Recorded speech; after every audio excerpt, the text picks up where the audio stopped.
ไปเบิ่งทางเจ้าหน้าที่แผนกตำรวจกองบัญชาการปกสนครไก่สวนพรหมวิหารแขวงสวรรณเขตได้กักตัวเป้าหมายที่มีการซ่อโกงทรัพย์พลเมือง1คนมาดำเนินคดีตามขั้นตอนของกฎหมาย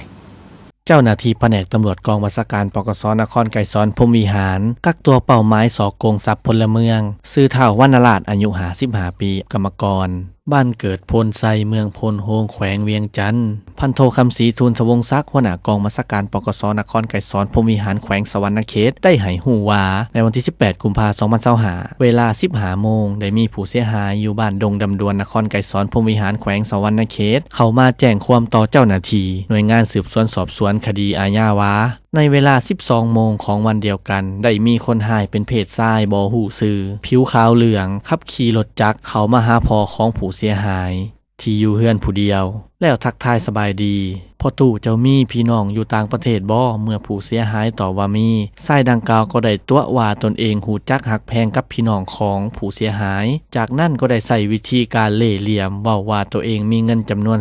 $200จะเอาเงินจำนวนดังกล่าวมาต้อนให้ผู้เสียหายพร้อมทั้งจกเงินใบ$100ออกมาให้เบิงจากนั้นชายดังกล่าวก็ได้ขอแลกเปลี่ยนเอาเงินนำผู้เสียหายจำนวน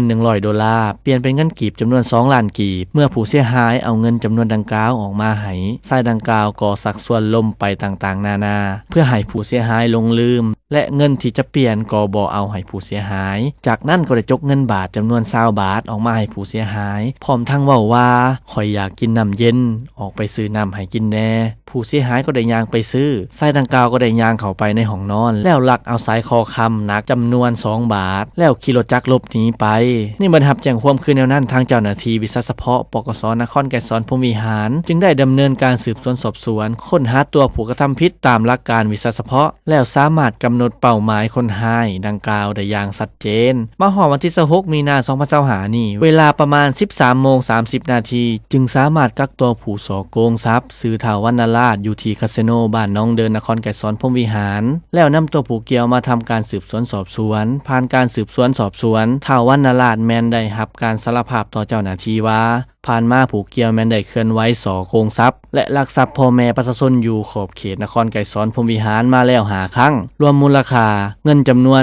$10.5 กีบเงินบาท 5,400 บาทเงิน$10คำ4 บาทกับ5 หูนในการก่อเหตุแต่ละครั้งแม่นได้ขี่รถจักรเลาะตามเฮือนประชาชนแล้วเลือกเป้าหมายที่เป็นคนเฒ่าแก่ชราอาศัยอยู่เฮือนคนเดียวแล้วเข้าไปตีสนิทกับผู้เสียหายจากนั้นก็ได้ใช้วิธีเล่ห์เหลี่ยมตัวว่าผู้จักหักแพงกับญาติพี่น้องผู้ถูกเสียหายที่อยู่ต่างประเทศและยังได้ใช้วิธีขอแลกเปลี่ยนเงิน$เป็นเงินกีบเมื่อผู้เสียหายเอาเงินออกมาเปลี่ยนผู้เกี่ยวก็สักส่วนลมไปต่างๆนานาเพื่อให้ผู้เสียหายลงลืมและเงินที่จะเปลี่ยนก็บ่เอาให้ผู้เสียหายจากนั้นก็ได้จกเงินบาทจำนวน20 บาทออกมาให้ผู้เสียหายไปซื้อน้ำมาดื่มหรือไปซื้อของมากินเขาเมื่อผู้เสียหายบ่อยู่ผู้เกี่ยวก็เอาตัวหลบหนีไปส่วนเงินคำที่ได้มาผู้เกี่ยวแมนเอาไปขายได้เงินมาก็เอาเขาไปหลินการพนันอยู่คาสิโนจนหมดต่อกับผลเสียหายดังกล่าวปัจจุบันทางเจ้าหน้าที่วิศวเฉพาะแมนได้ประสานสมทบกับภาคส่วนเกี่ยวข้องเพื่อจัดไต่นำเก็บกู้เอาทรัพย์จำนวนดังกล่าวมาเป็นของกลางคดี